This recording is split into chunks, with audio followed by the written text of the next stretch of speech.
conseiller la 350 RDLC, star des motos sportives des années 80. Petite révolution en soi, puisque c'était le deux temps qui revenait en force, et cette moto était inspirée des 250 et 350 TZ de compétition qui ont fait la réputation de Yamaha dans les Grands Prix des années 70. La Bombao, c'était le titre de la publicité de Yamaha lorsqu'elle est sortie, puisque le moteur à refroidissement liquide était une forme de grand modernisme à cette époque-là.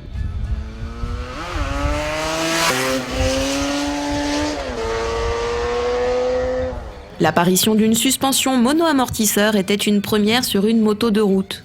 Elle aussi reprenait à l'identique celle des machines de Grand Prix de Yamaha.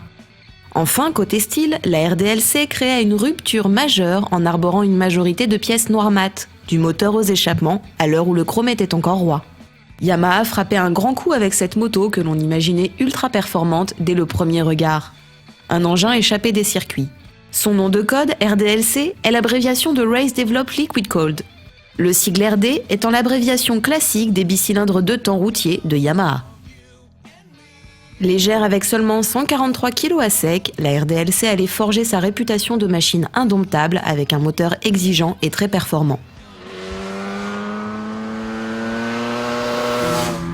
Une petite moto, un moteur extrêmement vif, une machine très agile, avec des pneus que l'on trouve très fins aujourd'hui mais qui ne choquaient pas à l'époque, avec son gabarit très fin.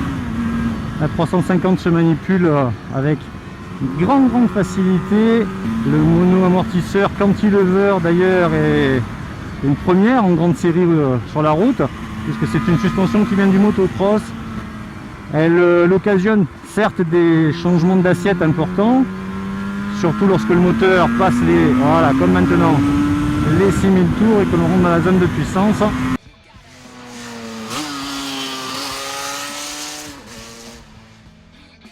Mais une chose est sûre, si l'essence de la moto de sport était de virevolter d'un virage à l'autre, la RDLC devenait, grâce à sa partie cycle extrêmement réussie, la machine la plus désirable et aussi la plus sulfureuse de son époque. Longtemps encore, aucune 750 ne parvenait à la suivre.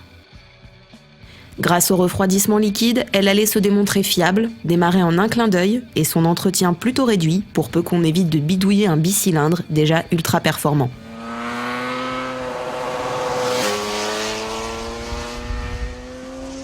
Le freinage à l'époque était perçu comme très efficace. Aujourd'hui il a un peu vieilli, il faut être objectif. C'est sans doute la partie la plus décevante, on va dire, de la machine.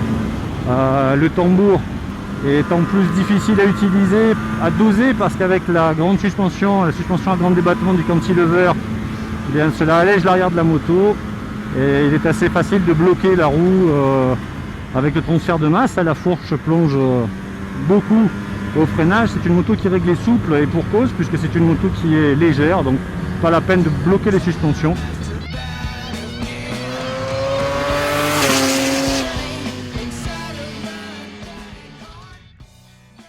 L'instrumentation est complète, les aspects pratiques ne sont pas oubliés comme le petit coffre sous le dosseret ou ce réservoir d'huile de mélange articulé.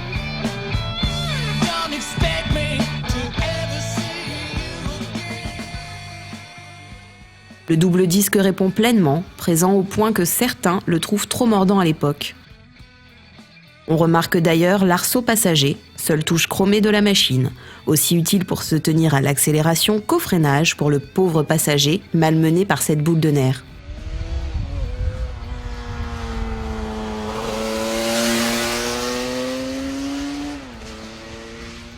La boîte est hyper précise, extrêmement bien étagée, avec un passage 4, 5 et surtout 5-6 où l'on perd pratiquement pas de régime moteur. On doit perdre 500 tours, l'idéal pour rester vraiment dans la zone où le moteur pousse le plus fort.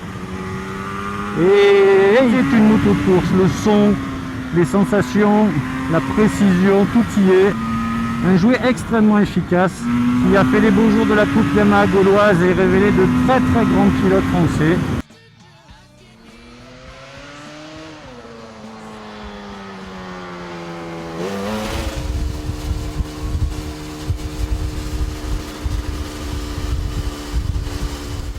C'est la RD 350 LC 4LO qui a réalisé le plus gros volume de vente, créant le mythe de la RDLC en 3 ans, avec plus de 5100 exemplaires vendus en France. Ses lignes galbées, sa décoration à bandes, devenue mythique, et ses jantes au design italique sont autant de points clés qui ont marqué les mémoires. Mais ceux qui l'ont conduite l'ont soit adorée pour son potentiel exceptionnel, soit détestée pour son caractère impétueux et exigeant. Finalement, c'est comme cela qu'on marque son époque.